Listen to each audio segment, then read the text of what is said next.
আছে সেগুলো দেখতে থাকেন দর্শক। এক পাশে ছেলেদের জাল ধরার নৌকা আছে, অন্য পাশে বালু, নীল সমুদ্রের জল, নীল সমুদ্রের গর্জন, ঝাউবন, দক্ষিণা হাওয়া। প্রকৃতি এত নিখুঁতভাবে সাজিয়েছেন আমাদের চর গঙ্গামতিকে। আমরা আজ ভ্রমণে বের হয়েছি চর গঙ্গামতি দেখার জন্য।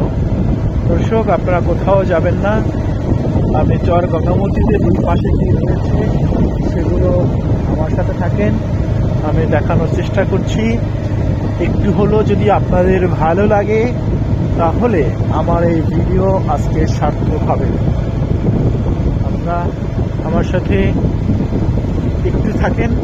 কি সুন্দর দেখেন, সারি সারি ঝাউবন, পাশে ছোট্ট একটি কুঁড়ে ঘর আছে, জেলেরা রাতে এখানে স্টে করে। কি সুন্দর! এই ঝাউবনগুলোই প্রকৃতির যে ঝড় তুফান থাকে, সেই ঝড় তুফান আমাদেরকে রক্ষা করে। যখন বড় বড় ঢেউ, ঝড় তুফান, বন্যা আসে, তখন এই গাছগুলো নিজের বুক পেতে দেয়। এই গাছগুলো নিজের বুক পেতে দেওয়ার পরেই সাধারণত দক্ষিণের মানুষজন তারা রক্ষা পায়।